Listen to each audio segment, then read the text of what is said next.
What could you suggest to your viewers and listeners today?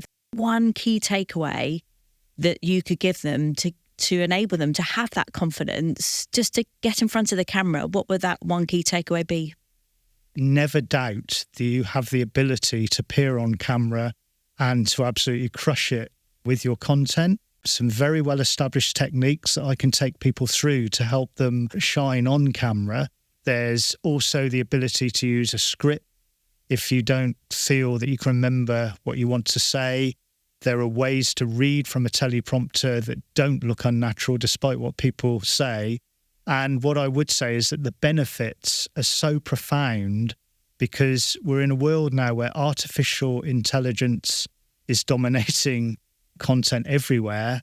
And it's your one opportunity to display authentic intelligence in a way that allows you to stand out from all that Me Too marketing that's out there on video and allow you to present from the heart what you and your business truly stand for.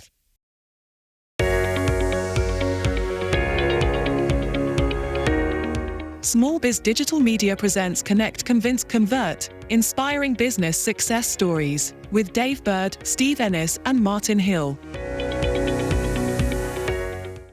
Dave, it's a real pleasure to be here with you and a real privilege because usually it's you interviewing me or you're filming me or doing some piece of work. So I really do love the fact that we're round the other way.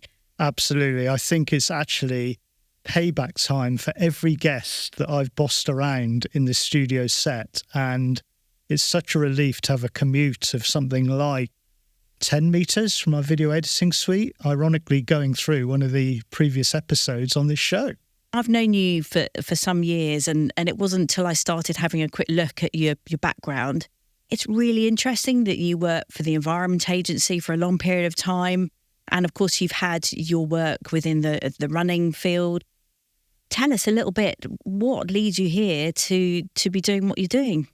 I guess really you could sum it up from fish to films. I did a PhD in fisheries ecology, including a scholarship in China, would you believe, and came back and worked for what was then the National Rivers Authority. It was a great time to be doing work. I was snorkeling in streams, looking at where young salmon and trout were hanging out, not just for pure academic interest, but we were trying to ensure that the water companies weren't taking up too much water out of these wonderful chalk streams. And it managed to go to a public inquiry where we got the water abstractions reduced, which was fantastic news, of course. But nothing ever lasts forever. And as I got promoted in public sector and got more responsibility, that kind of cutting edge innovation, I lost some of that. And I still had a yearning for that. So I left what was then the Environment Agency and became not a videographer, but a running coach. And then that running coach work, how did that then take you forward into what you do now? I absolutely loved being with runners and coaching them, and something you'll relate to. This is where I took on my Neuro Linguistic Programming, NLP, Master Practitioner training.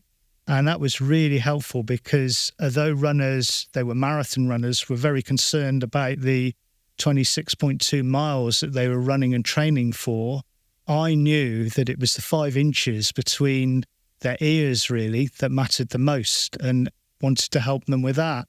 The only problem was because runners, being runners, were obsessed with tactics, I found myself repeating again and again the same old about running technique, which training schedules they should be running, all important things, but a lot of repetition.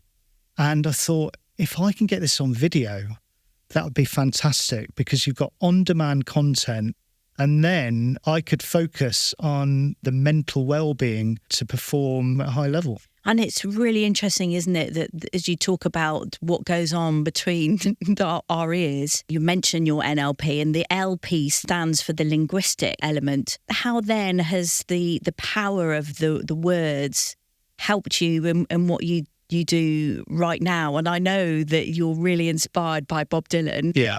There's a lot of linguistic elements in that. Tell us a little bit more about the power of language.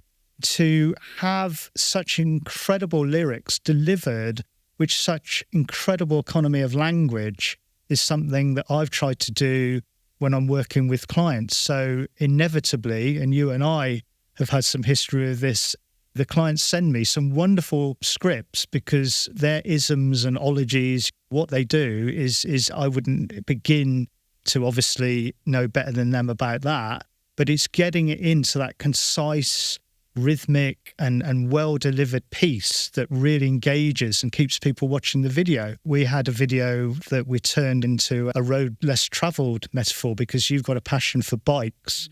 It was amazing, that wordsmithing talent that you have. It was awesome.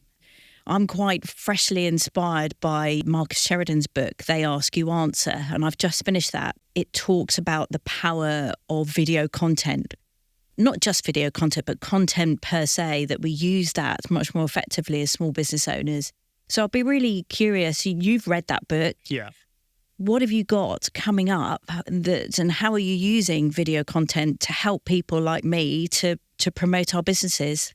I'm in a group called Marketing for Humans. There's very much a concept of following the buyer journey. I think it's a big mistake, and we've all done it as videographers, in being obsessed about all the wonderful kit we've got and also being concerned that our clients look great on camera, both of which, by the way, are necessary, but they're not sufficient. What is really important is that viewers can have a pathway from not knowing that business at all to getting trust and realizing this business really does have their interests at heart, and really at heart, because we do some very value-centered videos on that buyer journey. And so what I've got is a productized service called the 6-Figure Screenshot, and I use my strapline, which is Connect, Convince, Convert.